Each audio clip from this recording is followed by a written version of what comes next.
remind everyone present that this meeting is being recorded and will be uploaded onto the Council website. Item 1, apologies for absence. Okay, so we've had apologies from Councillor Mays, who is substituted by Councillor Ralph, and we've had apologies from Asmat Hussain, who is the new Director of Legal and Monitoring Officer, and the Chair and Councillor Collins are running late currently. Thank you. Item 2, minutes. I move the minutes of the Standing Audit Committee held on the 24th of November 2022 be approved as a correct record. Does any member have any comments on the minutes?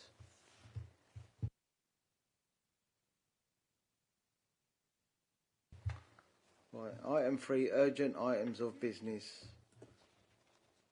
I have not agreed to any items of urgent business. Right. Item 4, declaration of interest. Does anyone wish to declare declaration of interest?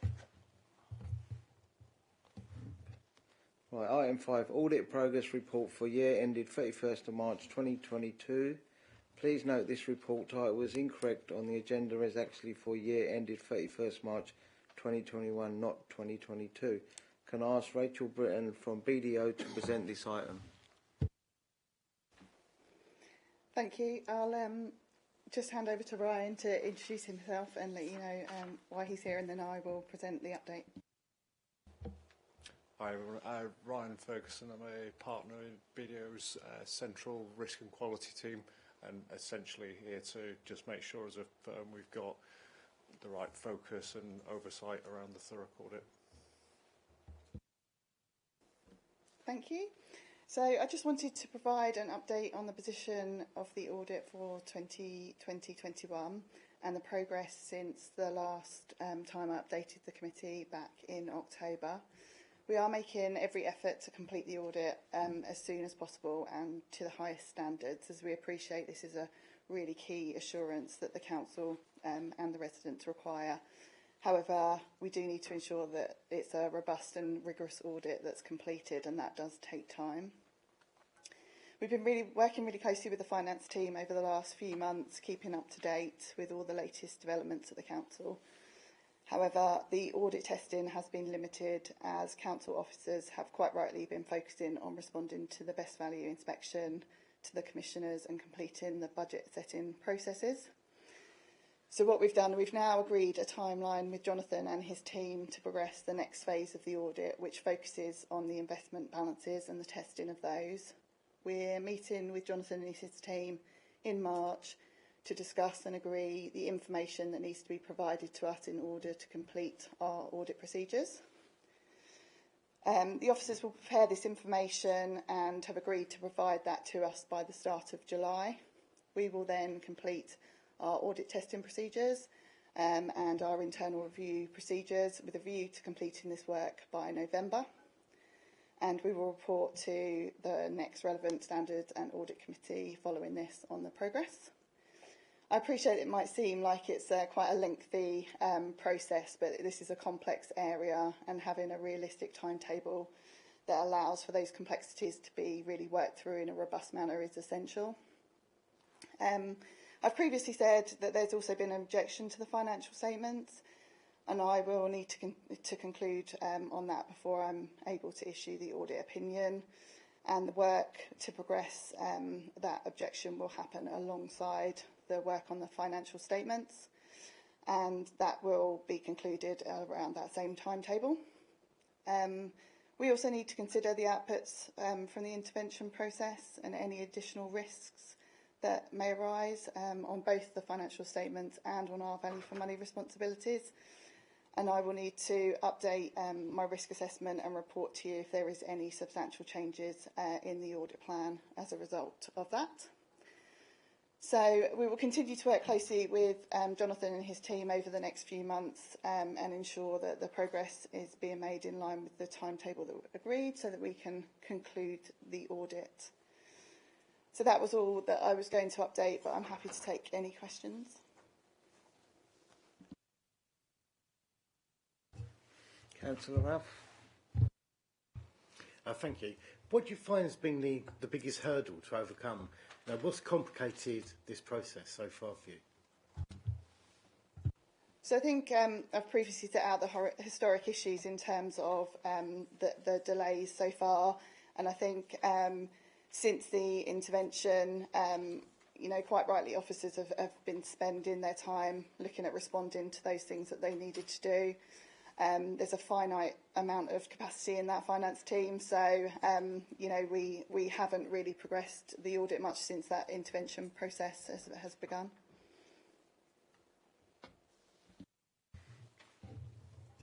Right. So I'm going to pass you on to Jonathan, yeah? Thank you, Chair. I just wanted to provide a sort of council context for members as well. And just to re-emphasise some of the things Rachel said. So just to remind everybody that the audit was very well progressed prior to the intervention. And one of the key stumbling blocks at the time was a key member of staff left the audit team, and Rachel and team were working to replace that member of staff. And then the wider issues around investments came to light. So the situation we're in is we've got a well progressed audit. However, that piece of technical work around investments and those wider implications that Rachel mentioned cannot be underestimated in terms of the accounting requirements that attach to those.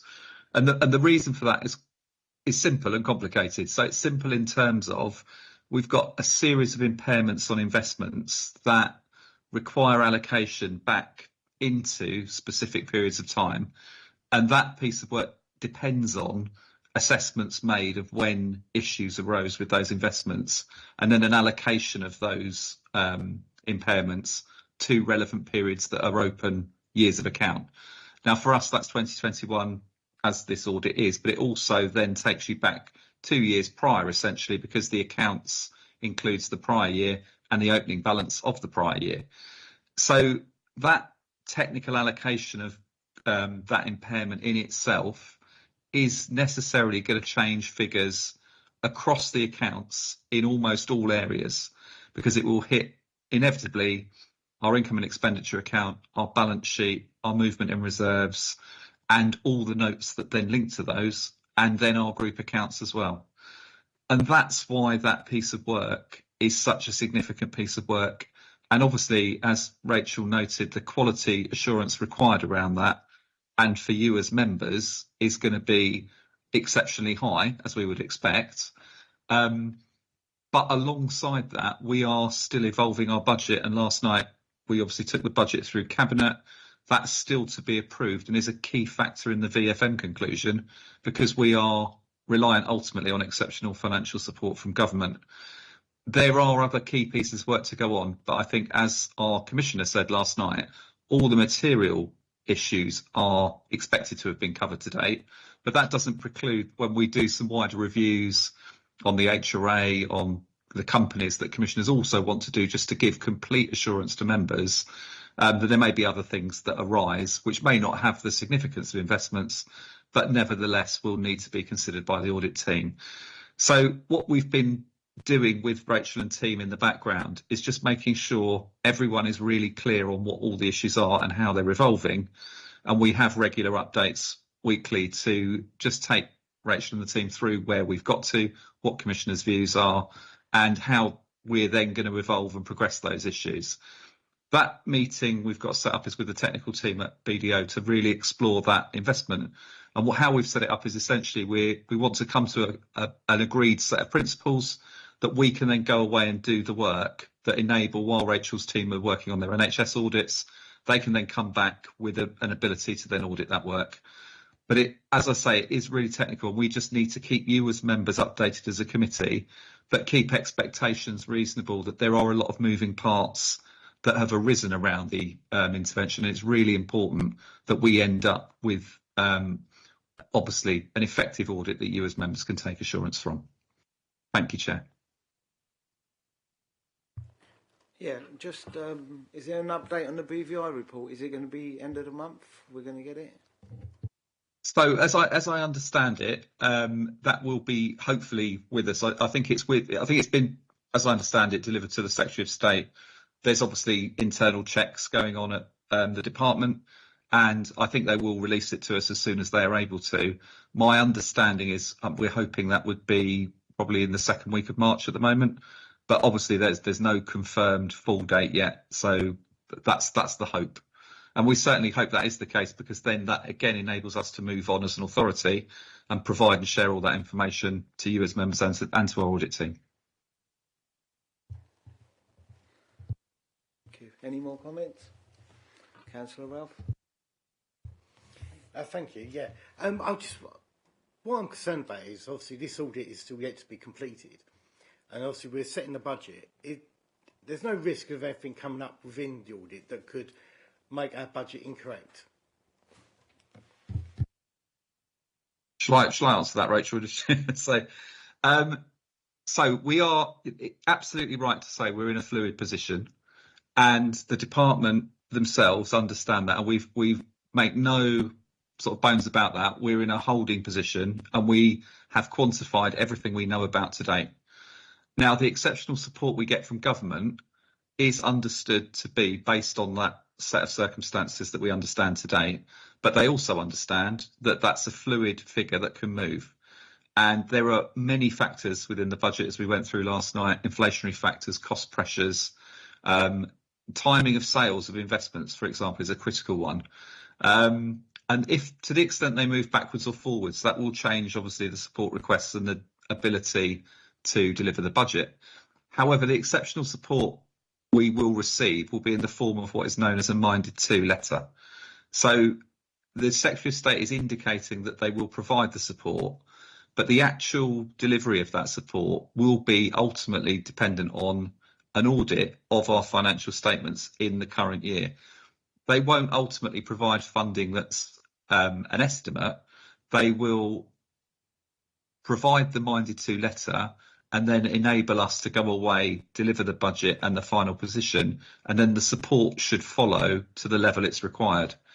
And a good example for that could be, for example, if our solar asset, which is in administration, sold earlier than is currently expected, and that's projected in 24/5 in our medium-term plan. If that came into 23/4, obviously the support we need in 23/4 would reduce significantly. So there is an ability to flex that in accordance with the situation.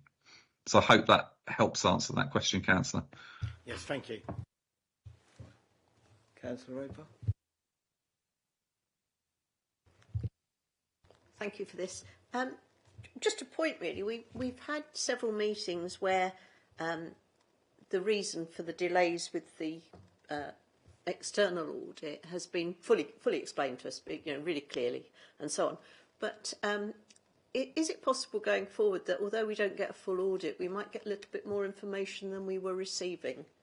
I don't know if anyone feels the same. So, thank you. Yeah, I can certainly do some interim reporting to the next committee if that would be useful on the audit testing that we've completed and kind of where we've got to. Thank you. Any more questions? No?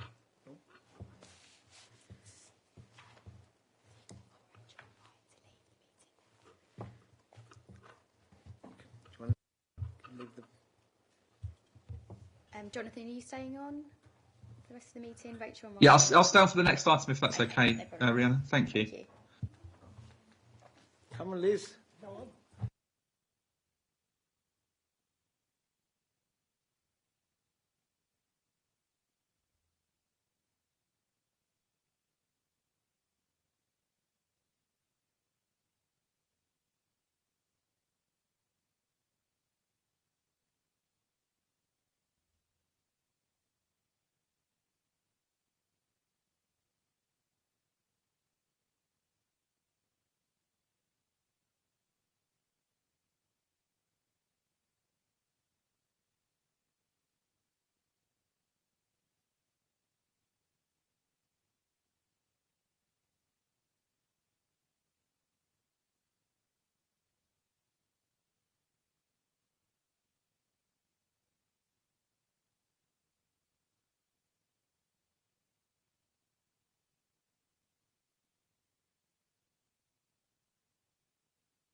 Okay.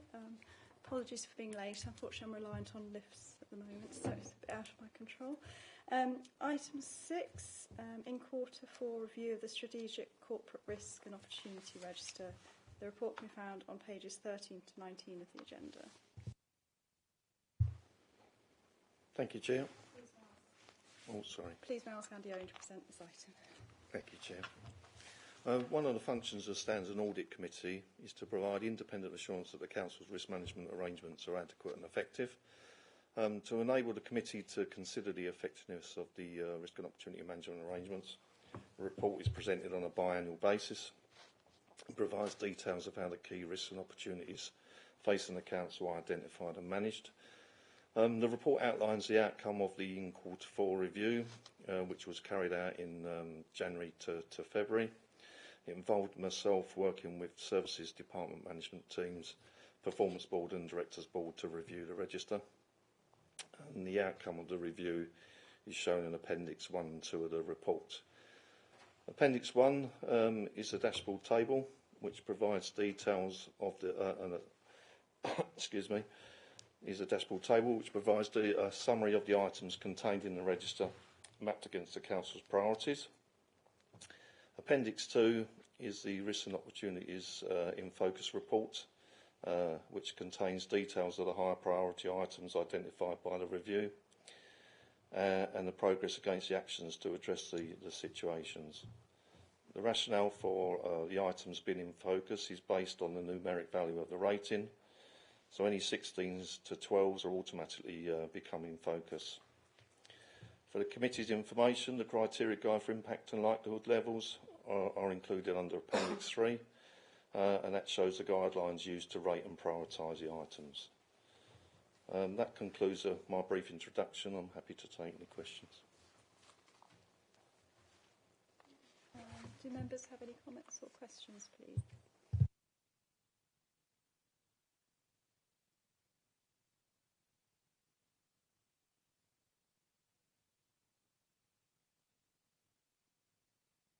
Doesn't look like there's any questions. So, sorry. Oh, there are. Sorry. Sorry. Thank you. I'm looking on page 12, where you're talking about specialist expertise being brought in on a consultancy basis.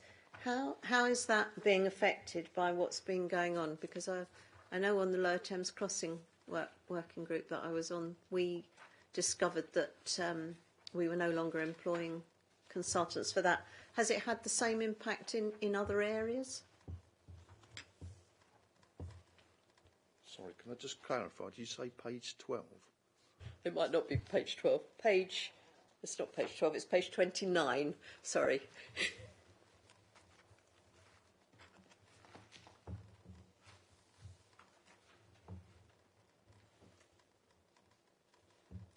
I mean, it's not specifically about this particular statement. It's in general. Are we finding it difficult if we're having to cut back on consultancy, external consultancy? Is it having much of an impact on our risk and so on? I would say, in general, across a number of the areas, there's obviously capacity issues within the council, and any sort of cutback on that capacity, be it internal or external, will likely obviously have an impact on the delivery. So that's just in general. Thank you.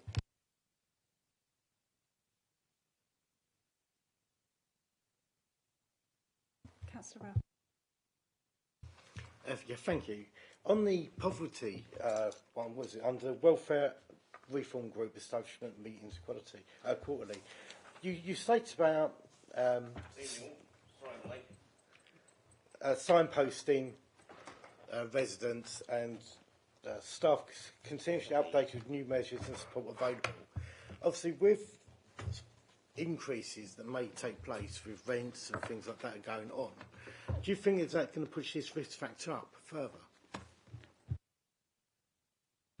What was that to do with the, what risk was that? 61, thank you. sorry, it's just that I have to apologise that the actual risks, I'm not the actual owner of the risks. Oh, right. So I coordinate and make sure that the management side is picked up. So Probably a curveball question. yeah, it is a little. If I can't actually answer it, then obviously what I can do is go back to the department and ask the question. Can you just repeat the question again? Sorry. Yeah, just obviously with the changes with sort of like payment increase and all that sort of thing. This is like the risk costing.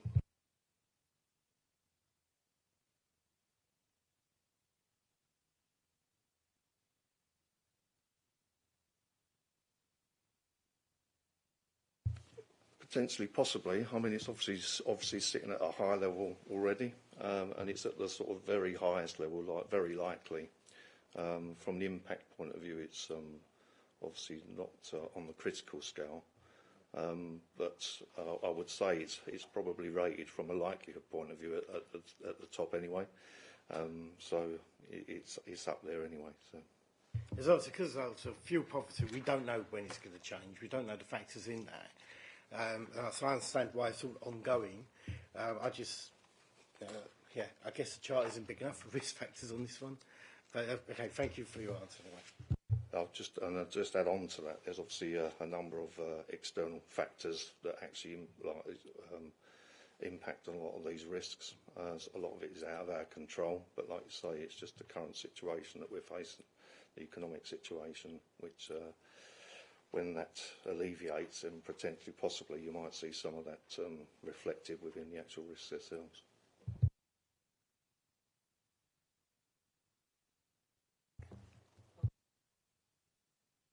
Councillor Lizzie, thank you. Thanks for your report. Got a question.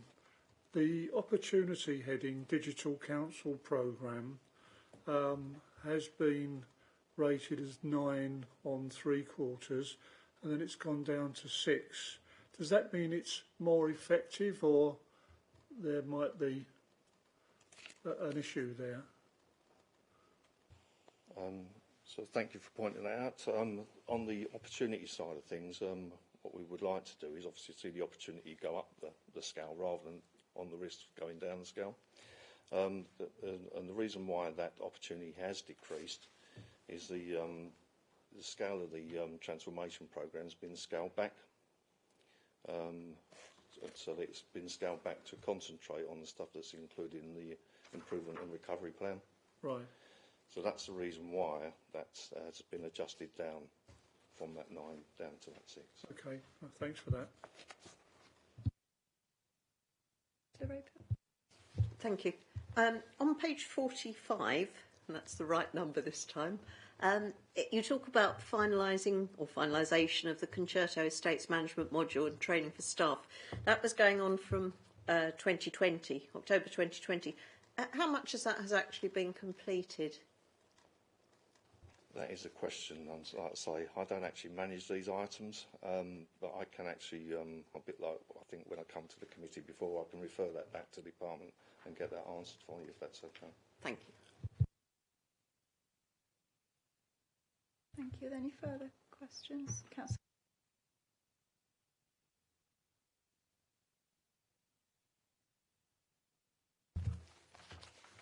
No, okay then.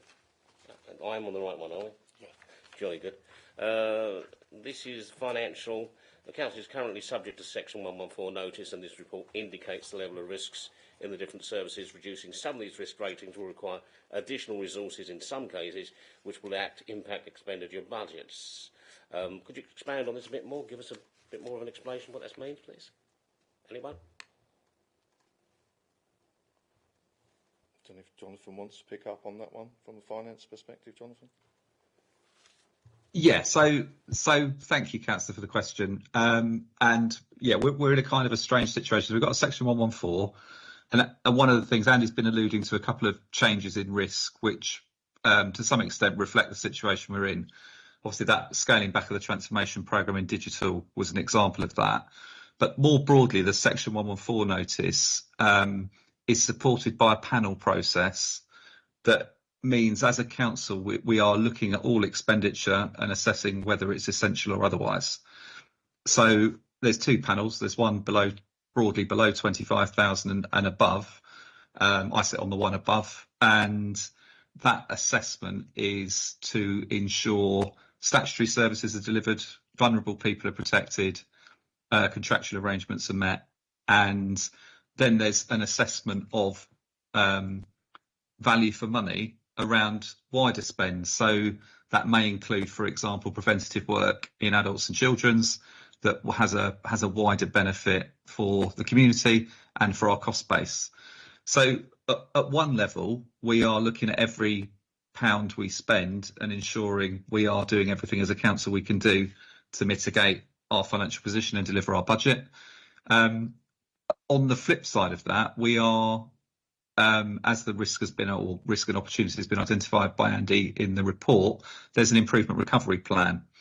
Now, the improvement recovery plan, which is coming to you as members as a group, it's already been to key members that sit on the improvement recovery board, sets out a range of actions which are we've worked at with commissioners to make sure all the issues that we already understand will come from the BVI report and that can be adapted and added to as the BVI report itself comes.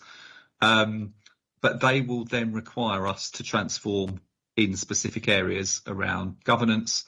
There probably almost certainly will be an element of the risk report itself, and we've referenced that in the report here. But there will be a range of actions that require additional capacity to enable that to happen.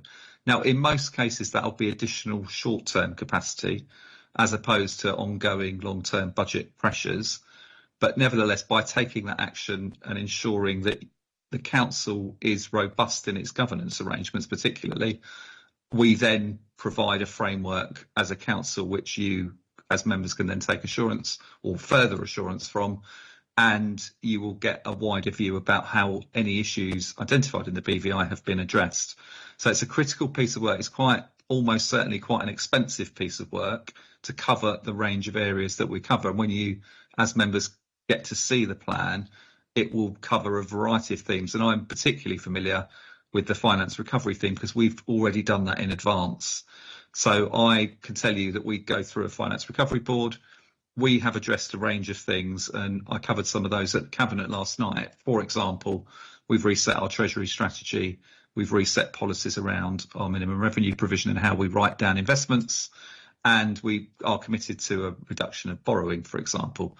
So we've had to adapt some processes ourselves already, and the wider governance part of that is to follow in line with the BVI report. So we've got those two things happening in parallel, which feel quite opposite to each other. On the one hand, we're trying to minimise our spend. On the other side of it, we're trying to improve our processes, which requires capacity. And there is, it's a strange position to be in, but obviously both things are really important to get the council as quickly as possible into as robust a position as possible to then enable us to progress as a council. And I think you will see changes that come through this committee in all areas, because all areas of the council are being looked at as part of the BVI. So it's really important we get that report and then respond. And we know our plan is already responding to some of that. And we can then take that further and address priority areas first and plan out how we do that with the capacity we've got. So that hopefully answers the question, Councillor, but if you'd like any more detail, let me know. Well, thank you. That was a very broad and detailed explanation. We'll see how this all turns out. May I do a follow-up question? Yes. Please, thank you. Yeah, I'm looking at Appendix 1. This is yours, Appendix 1, is it? And this is to do with risk, strategic corporate risk and opportunity register, January 2023, yeah? Okay, then. Among the risks, I noticed there isn't a flood risk. At the moment, we've got the Anglian Water pumping untreated raw sewage into rivers because the drains are over capacity, and we're going to have to do something about these fairly soon. I know we're talking about building SUDs, which is a glorified septic tank of new buildings in 23, 24, but I think we need to do something now. Are we aware of this risk? And I have written to Anglian Water, by the way. Like Diana Ross, I'm still waiting. So would you have any views or any information on that, please? So the report that I bring here is the strategic corporate items. I've probably no doubt at the department level that would be flagged up as a risk, that flooding issue. Like I say, I bring here the strategic items to the committee. There is an emergency planning item on there which sort of probably looks at those flood elements. I see that item would sit at the sort of what I class as a department service level. So there would be a risk around that, and obviously I would think as part of that service department area they'll be picking up that issue. Nuisance of myself by flagging this up a lot for everyone. Thank you. Michael? I can just add to that. Councillor Collins, the department that my colleague Andy Owens is mentioning is one that falls under me. So what I'll do is I'll take that away from this meeting, discuss that with the strategic leads and come back to the committee with an answer with regards to risk and floods. Thank you very much. Much appreciated. Ask another question, Chair. Yes. Thank you. On the same sheet, we got down here, bottom, off the sheet at the bottom, government pulls the care cap and information of the cost care position to be released. Risk removed from register and ongoing monitoring of situation department level by ASC. It's a little unclear. Could you expand on this and explain in more detail what this really means, please? Yeah, so it's just the little note at the bottom of the appendix, yeah. So that was a risk that was sitting on the register. The reason why I just put that note on the bottom is if someone was to go up the numbers, they might actually see that the item number 6 has been removed.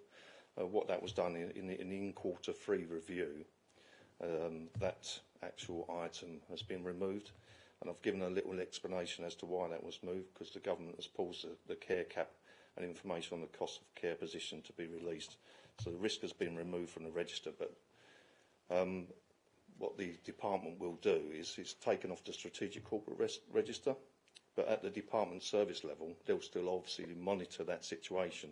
So if the legislation was to come about and change again, then we could potentially, possibly, might see that risk emerge and come back onto the strategic corporate register. So it was just a little note there, just in case someone was to go down the list and they might see the number 6 is not actually on the list.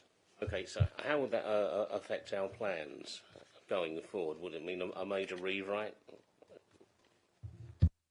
Our plans? Well, we're looking at the total, the strategic corporate risk and opportunity register.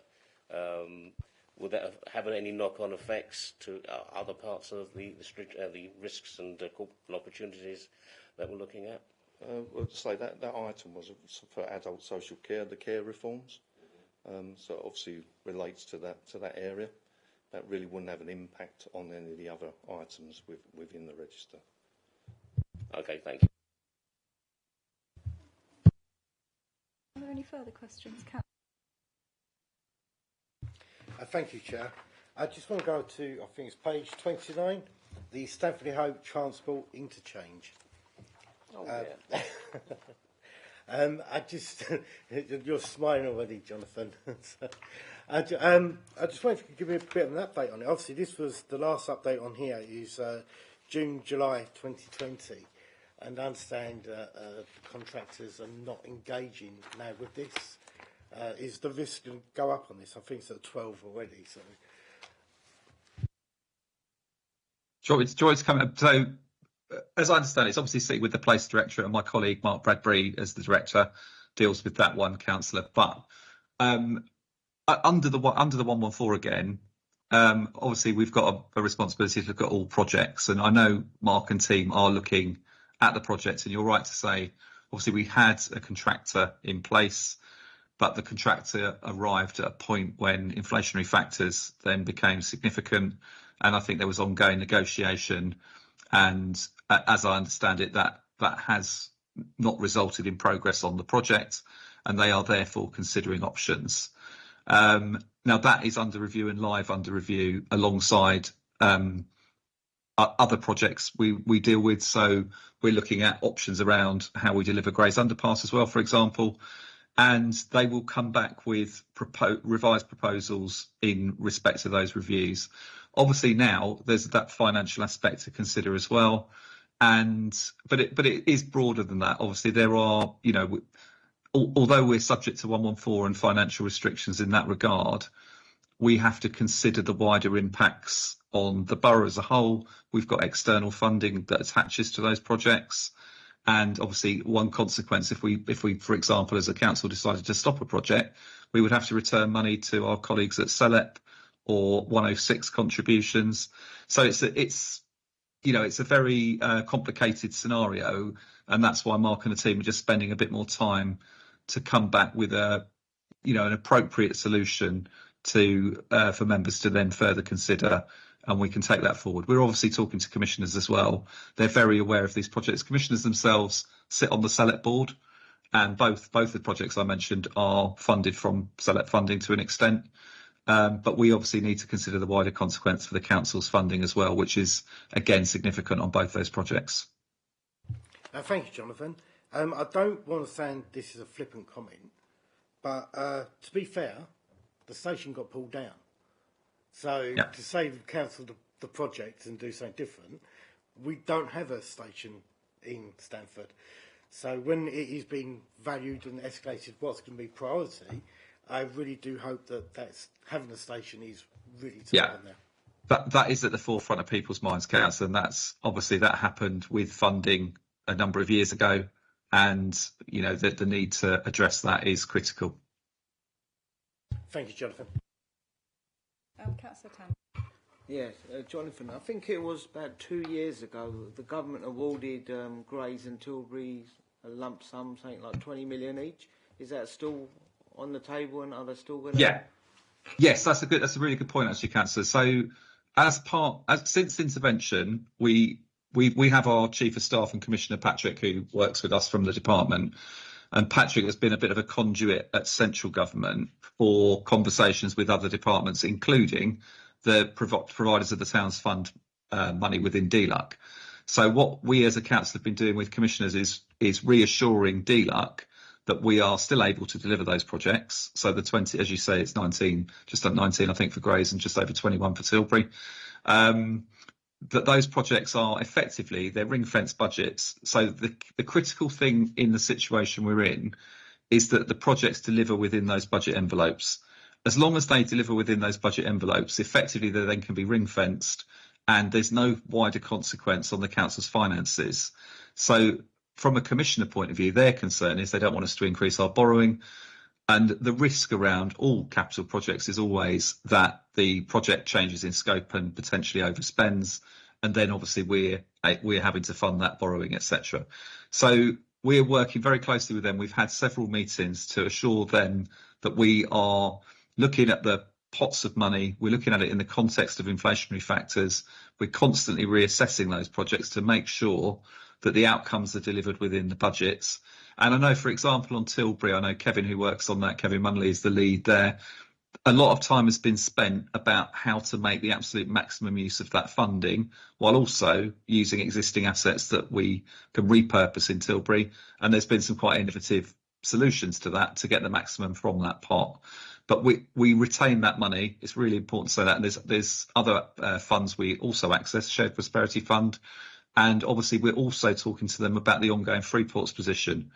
And again, they're kind of ring-fence sources of income that, as long as they're managed effectively, can be managed in parallel with the council situation.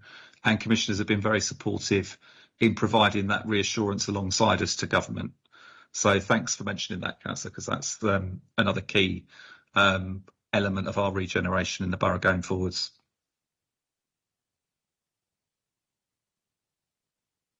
Thank you. Councillor Collins.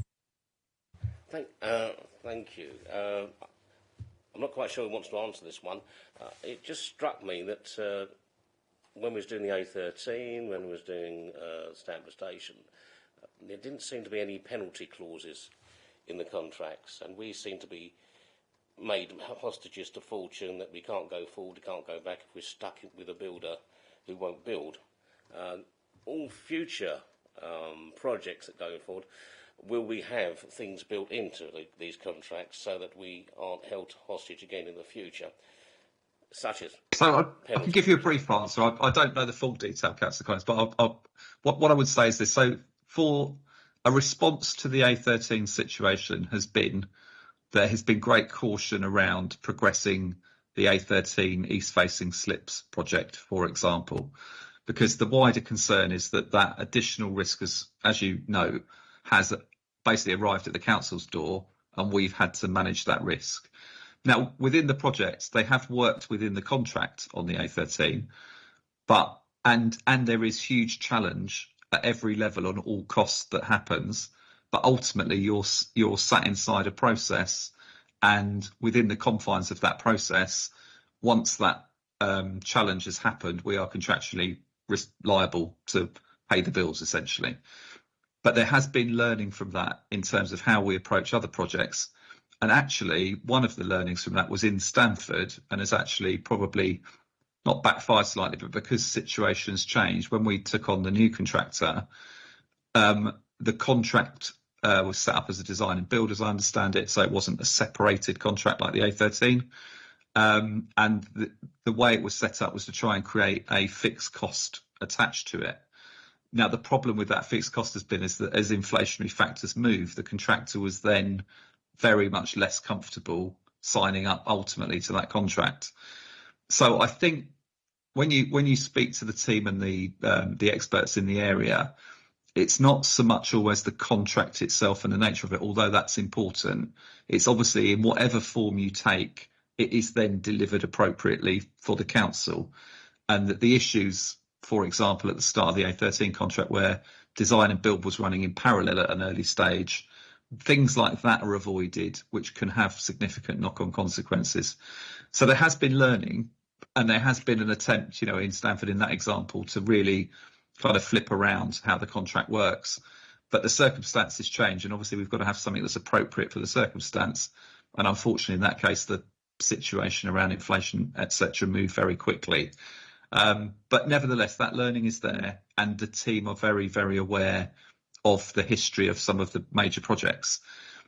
I would say, from finance's perspective, something like the A13, to me, there's a question about whether a project like that should sit in a local authority, because that financial risk is so significant that ultimately, if it materialises, it does then knock into our delivery of wider services as a council. And we've got no protection to that. If it was sat inside, for example, a development corporation, they don't experience that risk in the same way. That is limited to the capital projects. Our risk is, ultimately is paid for through revenue over a longer period of time and has a direct impact onto those wider services. So I know this is an ongoing conversation. This will be a focus almost certainly of the BVI report, and there's more learning to come from that. And it's really important as a council we take on board those lessons. And Mark and Kevin and teams, I'm sure, will be very mindful of that as they take these projects forward. Thank you. Thank you. Are there any further questions from anyone? Okay. Thank you very much. I think if we go to I'm going to that, yes. So thank you very much for the report. So we'll now go to recommendations. Recommendations 1.1 to 1.4 on pages 13 and 14. Are we in agreement? Yep, agreed. Thank you. Okay. So moving on to item 7, counter fraud and investigation quarterly update, October to December. The report can be found on pages 73 to 77 of the agenda. Please may I ask Michael Dineen to present this item. Thank you very much, Chair. As the Chair has introduced me, Michael Dineen, Assistant Director for Investigation, Enforcement and for Community Safety. The report before you today is for quarter 3, and it's a smallest report regarding the performance of the counter fraud and investigation team. I don't envisage to read it verbatim, word for word. I will lead you through some salient points, particularly the statistical information. If I start immediately at 3.1, which is the performance figures.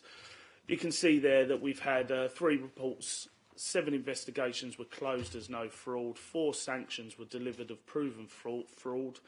We recovered a social housing property in that quarter, and we had 107 active investigations at the time of print. I must stress that, because that's an evolving figure constantly, and it will never transpire that if you were to add up the amount of referrals we have to the amount of investigations that are open, it will never work, because they span a number of years.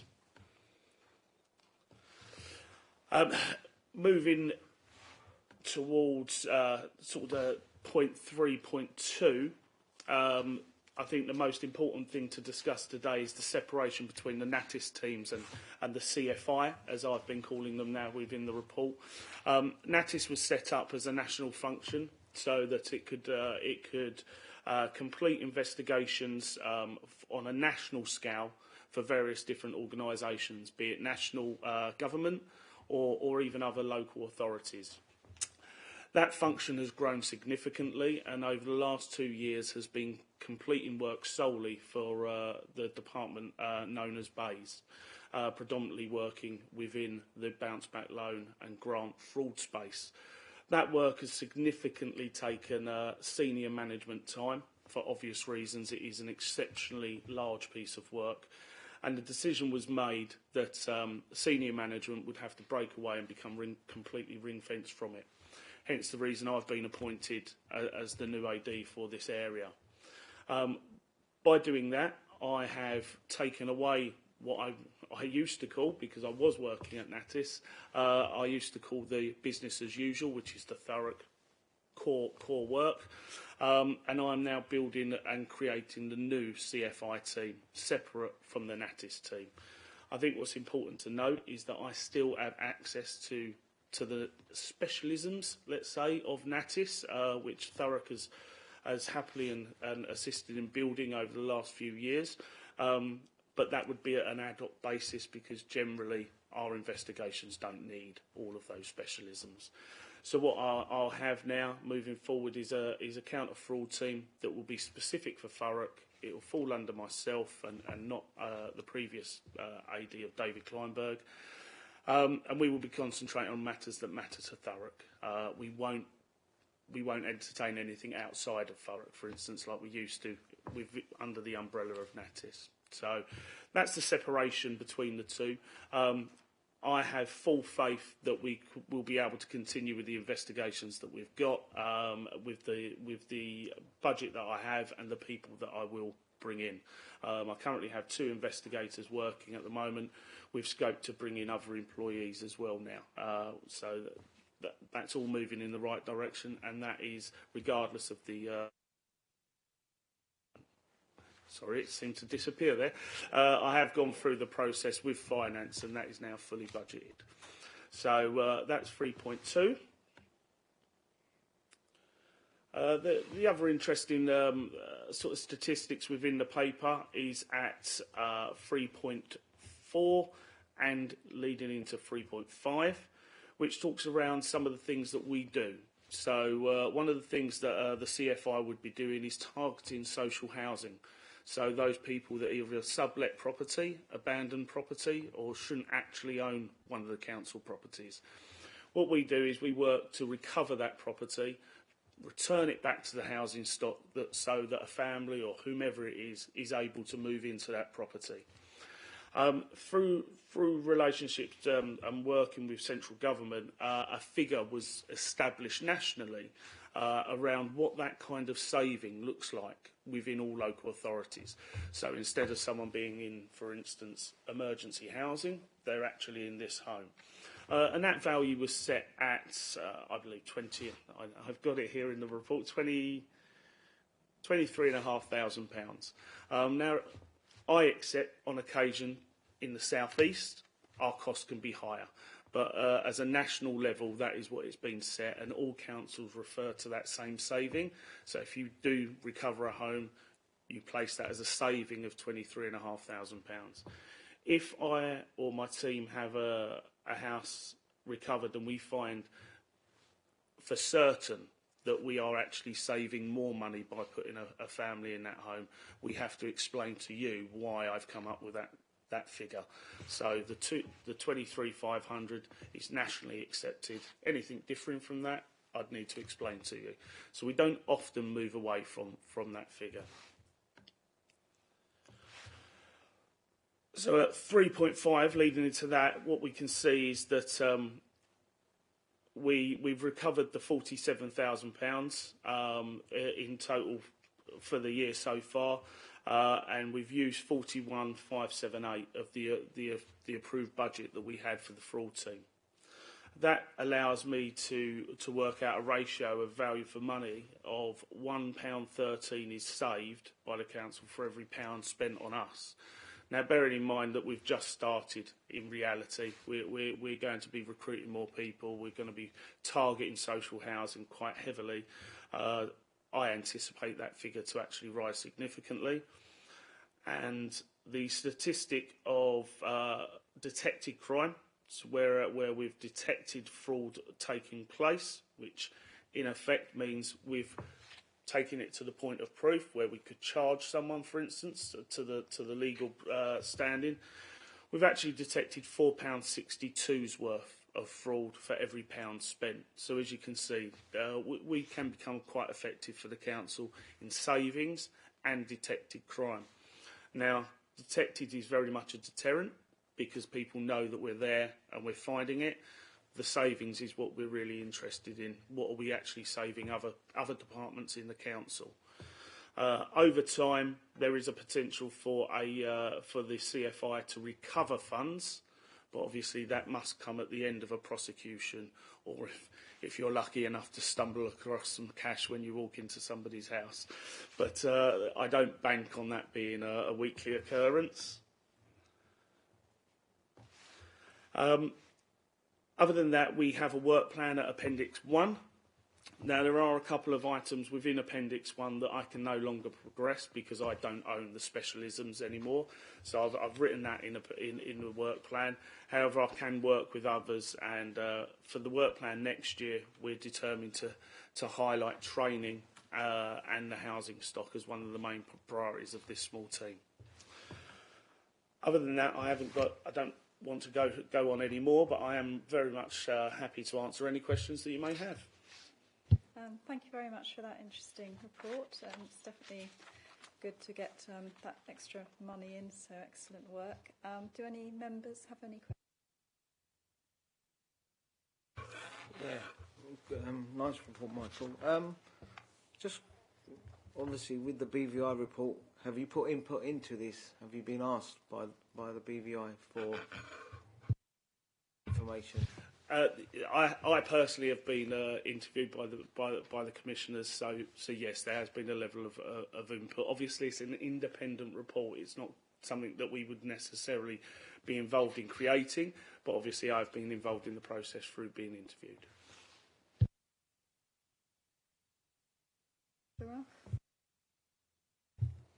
Thank you, Chair.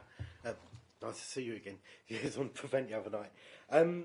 So I think you know the question I'm going to say, but it's actually not a question. Obviously, we were, I guess you could say, misled by headlines in local press saying that we were all basically doomed because we're breaking up.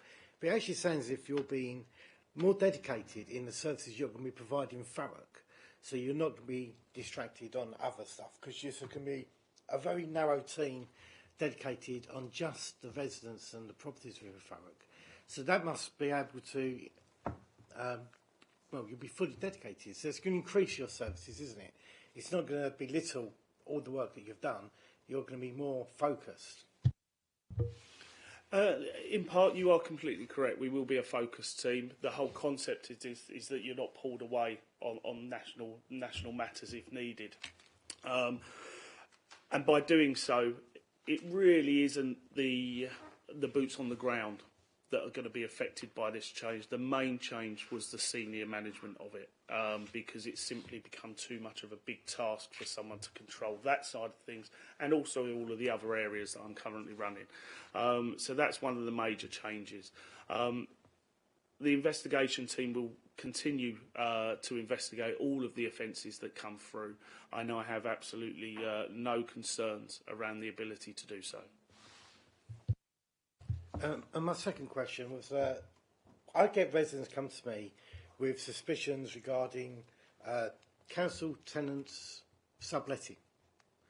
How do they go about reporting this to your team? Is there any way we could get press release out there, or posters, or anything like that we could do to help you? Yes, certainly. It's something that I'll be moving forward in any event. A campaign, a kind of media campaign, really, to highlight what we are and what we're doing. That also includes training of not only council staff but council members. And that's a priority for me moving into the next year. So that's something that we will be picking up. But the main way that people can report is online. That's the easiest way. If people can go online onto the Thurrock site, you can go onto the report it section and you'll find for fraud, and it will come through to me. The actual email address is reportfraud@thurrock.gov.uk. And I do encourage anyone to put those referrals forward, and then we assess it. Thank you. Councillor. Yes, please. Thank you, and nice to see you again, Michael. I'm just looking at these the housing fraud. Is this normally done by individuals, or is there some organised crime involved in it, please? It's a difficult question to answer because every single investigation is done on its own merits.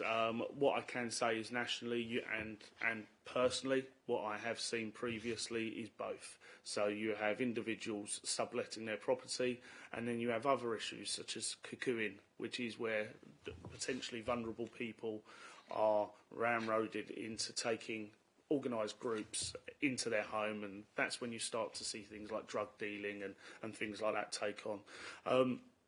Although we would deal with it in a very similar way because a crime is a crime, we also then would reach out to things like adult social care if that was appropriate, child social care, because ultimately we know that person would be vulnerable. So it is varied, is probably the best way to say that. Okay, thank you, and thanks very much for your hard work. Thank you. Thank you. So, Councillor Lydia, did you have a question? No. Councillor Reeve? No. Okay, that's fine. Oh, sorry. Would you like... 3.5, you've mentioned there's a hope to increase the savings for value for money ratio. With the new members of staff that are going to come on, what would be a good targeted ratio going forward?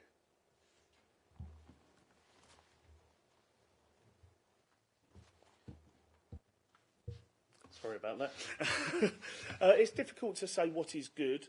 You can only benchmark it on what you're told and what you detect. However, I've always been someone that quite likes anything 3 for 1. I think that's a very good return on an investment, regardless if it's the CFI figures or personally. So I would expect to try to aim for around the 3 to 1. However, it's very difficult to discuss and actually pin that down because our work is very much in response to what we're told as opposed to just the ability to go out and do it. A lot of our work is based on reactive referrals. We do have proactive operations, but they are few and far between, and they're very hit and miss depending on what happens. Councillor Ralph. Thank you. I don't want this to sound a naive question, but when you go through the prosecution, obviously you find somebody, you, I guess, get them charged. When it goes to court, those legal fees, if the case is lost, is that payable by the council directly? Legal fees are a complicated issue to start with. It really does depend on the defendant. So legal fees can be made by the court. And it can be charged to the defendant if found guilty. However, recovery of that can be staggered or it can be immediate. And it can also be zeroed out at £1 because they haven't got the sufficient income to pay those fees back. However, what I will say is that given any opportunity to recover funds for the council, be it legal fees, money lost, or by targeting criminals that have gained profits from their crime, we will take that step forward and we will take that to the courts, and we will use the Proceeds of Crime Act effectively, just like police and law enforcement up and down the country. Thank you. Councillor Tandy. Yeah, would you, obviously you're covering council homes, but would you cover private homes where they rent them out and they become HMOs, where they should be telling the council about it? It's a very good question. Unfortunately, that's not the department that falls under myself. So that would be the private housing sector, and that falls under housing at present. If that was to be the allegation, by all means, I would happily receive it. And then I would pass that to the relevant department, but it wouldn't be my officers that dealt with such things as HMOs or a rogue landlord, things like that. So if any of you do have that, by all means you can come to me, but there is also a department within the council that specifically deals with that.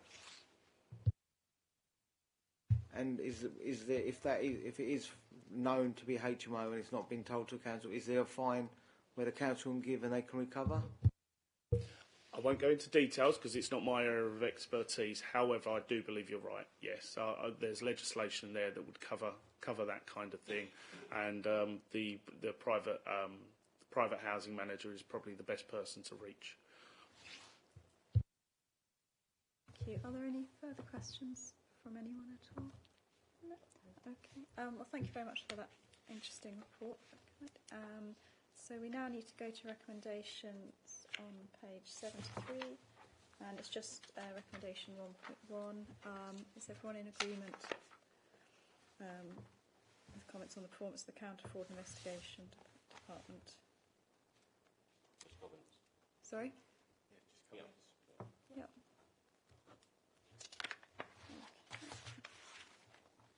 Okay. So we'll now move to item 8. Which is the Internal Audit Progress Report 2022 to 2023. This report can be found on pages 83 to 86. Please may I ask Gary Clifford to present this, please. Thank you, Chair. So the main purpose of this report is to update members on the resourcing situation and provide a verbal update on the 6-month planning process and the annual report for 21-22 and 22-23.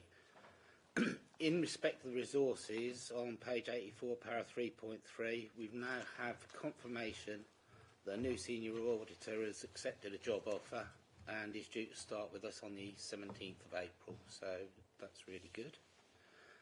It still leaves one vacant senior role that's out to recruitment. I continue to support the 2 new internal auditors who start in September, and they're going to be getting further professional training in March or April. Para 3.4, no final reports have been issued, but 2 further reports are at a draft stage. These reports that the new staff have done, so they will take longer than we would normally expect. Para 3.5, sort of Jonathan stole my thunder a little bit on this earlier, but as a result of issuing of the Section 114 notice, the expenditure control panels he was talking about, I'm actually on one of those. That was a requirement from the commissioners that I be on one of those. Congratulations. Yeah. It takes up about 6 hours of my life a week, I think. But that's additional resource, obviously, that we're having to put into that process. Appendix 1 on page 88, the table shows the work finalised, in draft or in progress, and just below that there's a bit more detail on the resourcing issues and the way the expenditure panel process works, which was set up as a result of the Section 114. In terms of the 6-month plan, originally the 6-month plan and the annual report were due to come to this meeting. However, the committee being moved forward by a month meant that the BBI inspection report hasn't been published yet. So I've had discussions with the Finance Commissioner from the Essex Intervention Team, and what we've both agreed is it would make sense to await the release of the report to digest what is in the report and then bring a plan to the next Standards and Audit Committee, because the output from the BVI is probably going to be the focus of our attention for the next year or two, I would have thought. So bringing a plan earlier than that, we would have to have brought another plan anyway, because it would totally change as a result of what come out of the best value inspection. So what we've agreed is that once the report comes out, we'll digest it and then we'll meet again around about late March, beginning of April, to discuss work that we could undertake as a service to support the council in addressing the issues from the best value inspection. And then that plan will be presented to the next meeting of the committee.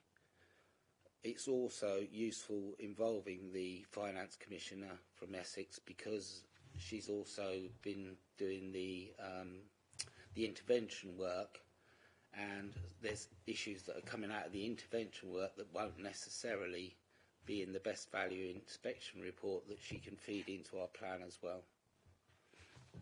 So that's in terms of the 6-month plan. On the Chief Internal Auditor's annual report, again, I've had discussions with the Governance Commissioner on the intervention team. Can't read my own writing. And we've agreed that there seemed little merit in bringing the 21-22 plan to to the committee, because that is pre the intervention process. So what we said, or what we have agreed, is that we will bring the 21-22 annual report, but bring that with the 22-23 report that brings members right up to date with where we are in terms of our arrangements around risk management, governance. So also, in terms of the 22-23 report, I confirm that due to the sort of resourcing issues that we've had within the service and the intervention process and the likely outcome of the best value inspection report, it's going to almost certainly be a no assurance opinion that I bring to the Standards and Audit Committee, and I think that would be what would be expected. So again, that report will come to the next Standards and Audit Committee, so happy to take any questions. Thank you very much. But any members? Thank you, Gary. Thank you for the report. Nice to see you got a member of staff at last. It's just on page 88. I'm not quite sure I understand. Could you expand on what you mean, what is meant by, in addition, as members of Apex Framework Agreement with Croydon Council, we've now contacted our new client liaison director for this contract to view using Mazars to provide resources in the short term until we can recruit into the vacant post. Can you tell us a bit more about what Mazars is, how this would work, please? Yeah, sure. Yeah.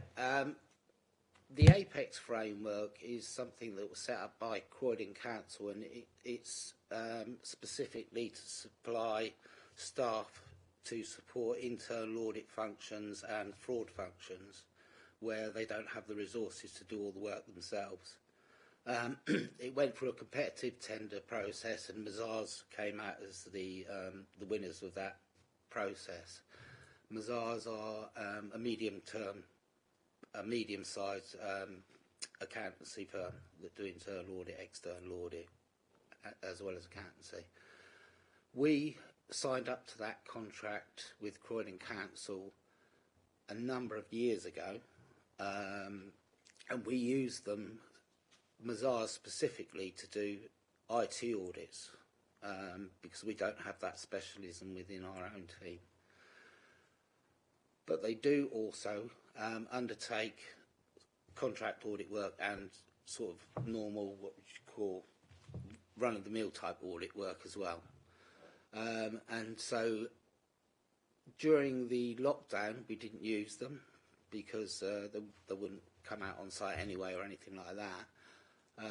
And the staffing within the service, within the firm changed.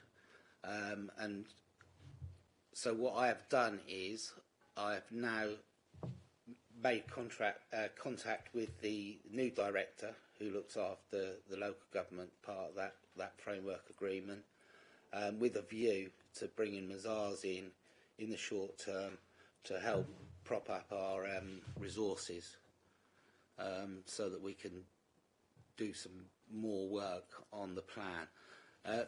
Where it's also useful as well is the fact that Mazars are independent, so with what comes out of BVI, sometimes it's a good idea to have another pair of eyes looking at that. So that's something else I've been discussing with the commissioners, is that we could use Mazars to do some of that independent type work around governance and that sort of thing.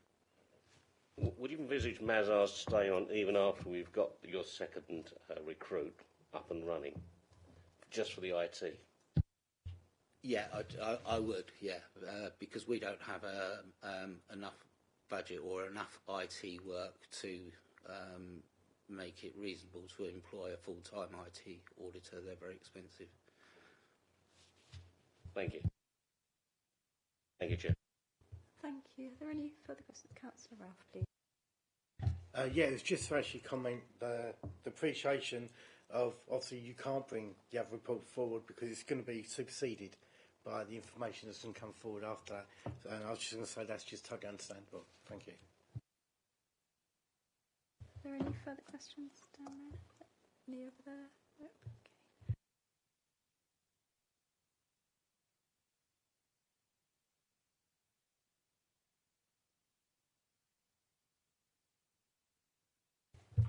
So thank you very much. We'll move to agreeing the recommendation on page 83, which is recommendation 1.1. Consider the work being carried out by internal audit in relation to the 2022-23 audit plan and the update on the resources issues facing the service.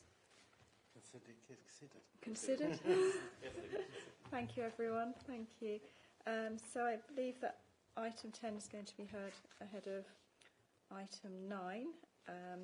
So are you able to present item 10 for us, please? Thank you, Chair. Yeah, I thought it made sense to present the protocol first, because we actually went through the charter at the last meeting, and what we agreed was I would bring the charter back to this meeting, but bring the protocol with it, because I think the protocol gives a bit more detail around how we operate. So, in terms of the internal audit protocol, the protocol provides general guidance on responsibilities, but more detailed guidance on our reporting, turnaround targets and escalation processes. Page 107 to 109 explains the responsibilities of members, senior management, standards and audit committee, external audit and internal audit. Some of the key points from that are senior management are responsible for ensuring there are proper internal controls in their services. Negative red reports that could impact on the council's reputation have to go through directors' board before they're issued as final. Red reports are presented to standards and audit committee by the relevant senior manager, so they take ownership of the issues arising from those reports. The Standards and Audit Committee review external and internal audit plans, ensure appropriate resourcing of the functions, ensure risk management strategy is operational and reviewed periodically. The committee also receive and consider both internal and external audit reports, including the Chief Internal Auditor's annual report, RED assurance reports, and promote an anti-fraud culture.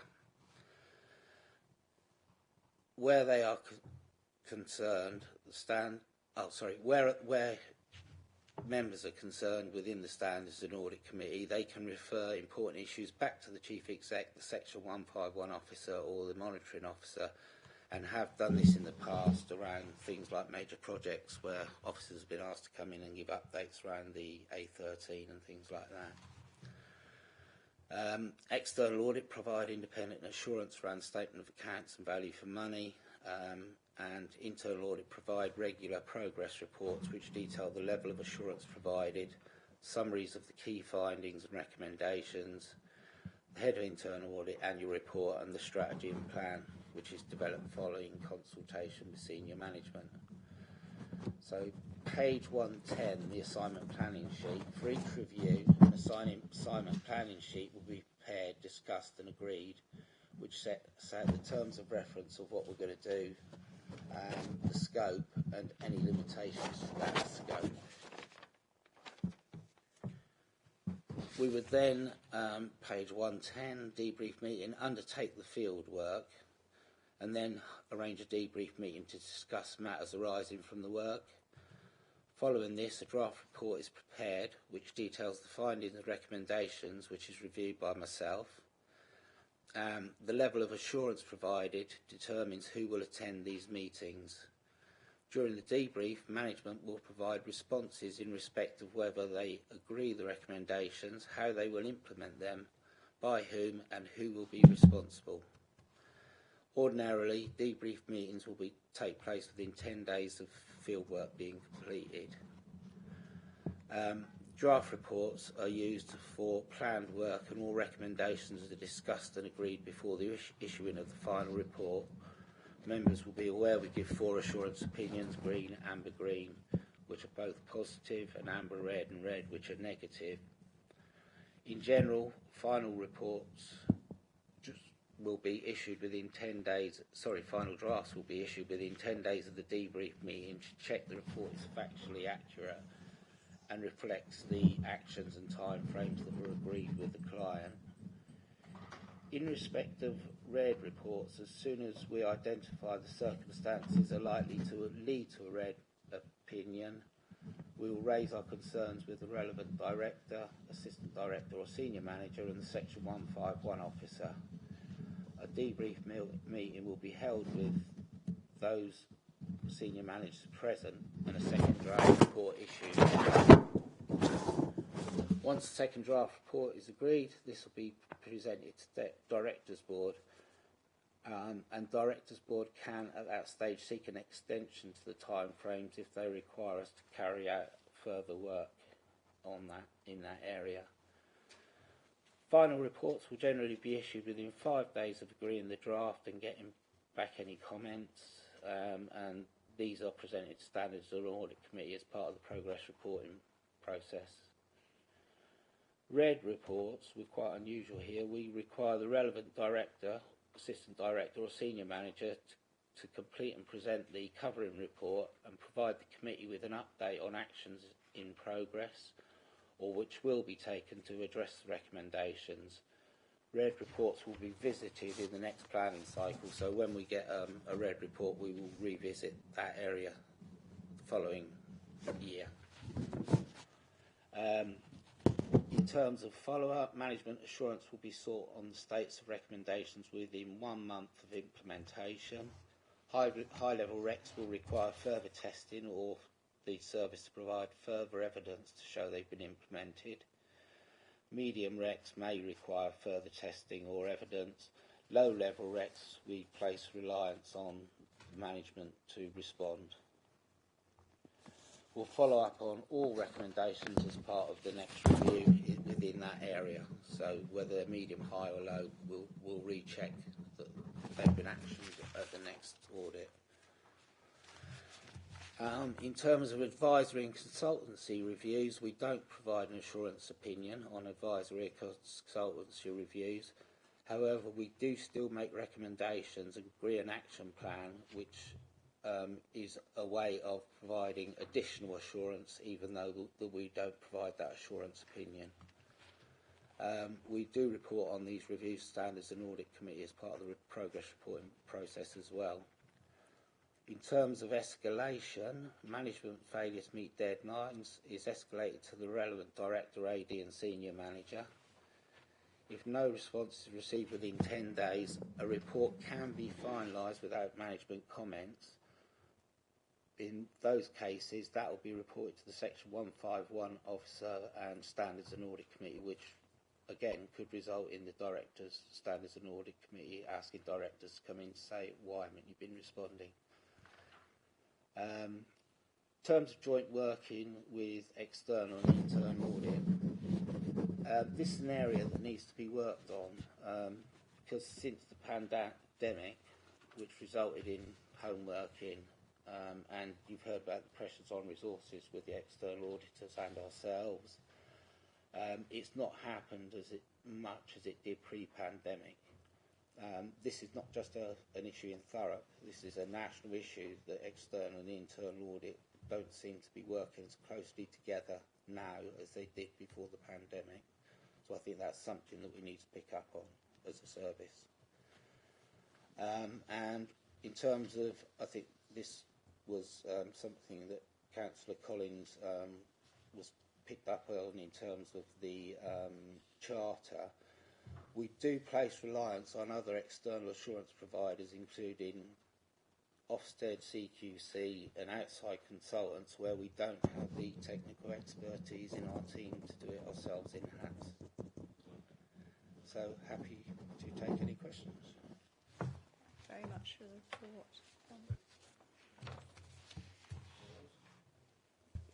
Okay, thank you, Gary, for that report. I'm going through this this particular protocol. I understand the idea is to stop anything like the unpleasantness we've had before, putting internal systems so we can at least flag up things that are not as they should be. Okay, then. So my only concern is that we don't have people outside the management system, outside the silo, who we could report to as well. For example, looking at the follow-up, for example, report to the Section 151 officer who will raise their concerns with the relevant director. Now, the concern is that if, God forbid, certain officers, including the Section 151 officer, is involved in something they shouldn't be, we're actually reporting that the fact that we found a fraud to the person who's responsible, and they could be in collusion with other officers. If we, sorry, oh, I'm still on. if we had any suspicions about any senior officers, then we certainly wouldn't be reporting to them. That we have as the head of internal audit, I have the right of access to the chief exec, Section 151 officer, the monitoring officer. So if one of those was suspected of something, then I wouldn't be reporting to them. I would be going through another route. Okay. We haven't got specified where the other route is. Would we necessarily be reporting to Essex County Council? Would be reporting it to CFI? If it's fraud related, we would stop the work at that stage and contact fraud straight away. Yeah. So our own team can actually investigate. Yeah. Sorry, our own team can actually investigate. Yeah. Thank you. Any questions, Councillor Ralph? Thank you. Obviously, this is on the back of what's happened. What have we done within the new procedures that is different from what other councils already set out? So their governance and guidance, what is different here to what they've done? How we've improved this? Most councils, as far as I'm aware, don't have a laid out internal audit protocol that deals with the level of detail that ours does, and sets those targets that ours does, and says what we will do in terms of escalating. So I think our processes there are more robust than most councils have anyway. Thank you. Yeah, I just thought it was worth highlighting that point. Thank you. What I would like to see, so I can sleep at night, is in the follow-up or on another paragraph after the follow-up that if senior officers are suspected of wrongdoing, then we do have this protocol to use instead outside of the follow-up. Could we have something added to that? Just we can all sleep at night, please. I could certainly add that in, Councillor. That's not a problem. Thank you. Thank you. And Councillor. I mean, I guess we can call the fraud teams ourselves, can't we? If we thought something's going on, if you suspected something like that, we can still access the fraud team. Unless it's in the protocol, it's not there. When I ask, well, you know, what is there? What have you got in place if?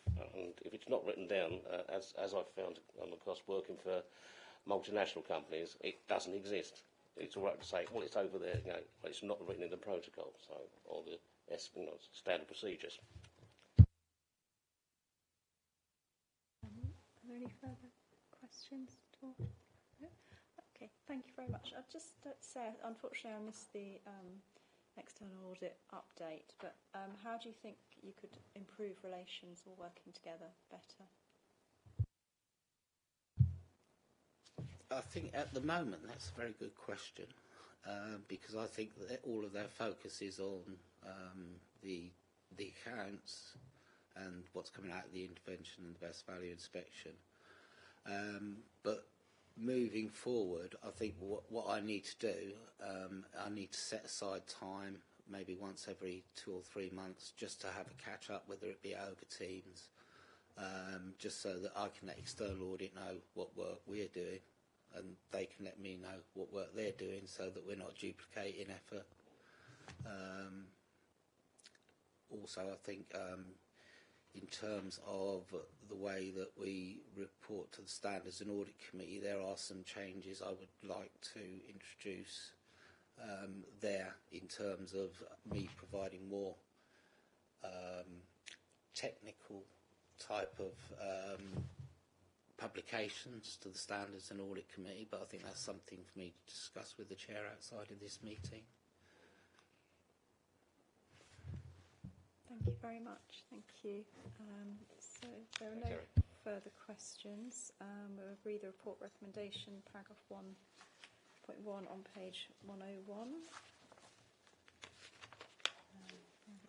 Is that all agreed? Oh, sorry, Chair, just with the rider that we do get the amendment passed through for the alternative reporting route protocol if we suspect senior management are involved in something unsavoury. Please, thank you. Councillor Collins, would you like to propose that's added as a recommendation, and somebody would need to second that? I'm a bit deaf. I said, would you like to propose that as an additional recommendation, and somebody would need to second that for you? I can't remember what I just said, so. We add to the follow-up on page 111 an alternative route of reporting malfeasance if the senior officers in the council are suspected of being in collusion with fraud or wrongdoing.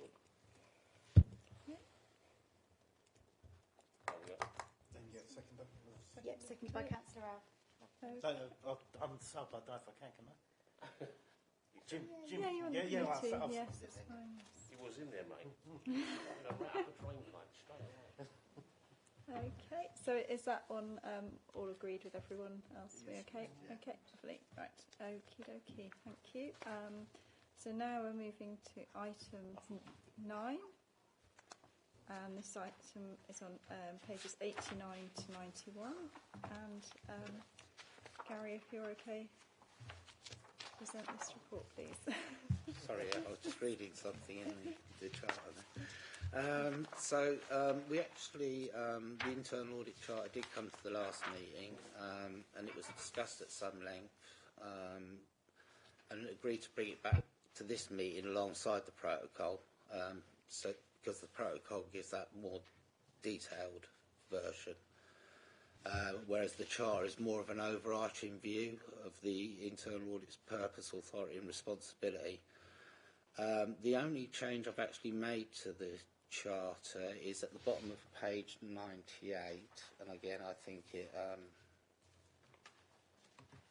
got to find it myself.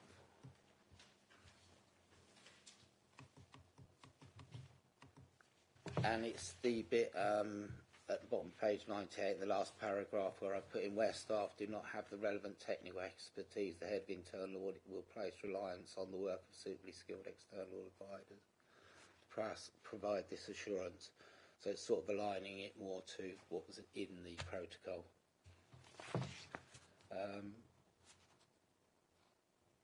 In terms of what Councillor Collins was just on about, on page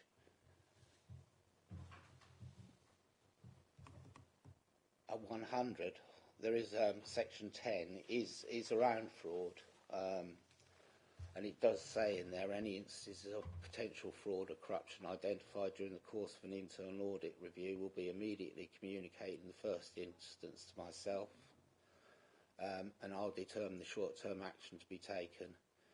It will then be discussed with the Corporate Director of Resources and Price Delivery. That needs to be changed. And the Assistant Director of Fraud and Investigation to determine what further action is required. So that sort of covers it a bit to the that we would go to fraud. We would stop work immediately. That we identified potential fraud, discuss it with fraud, and then see whether they want us to continue to do a bit more work or whether they will take it on at that point in time. But in terms of the charter itself, I'm hoping that with the protocol that the members now get the level of assurance that they require to sign that charter off.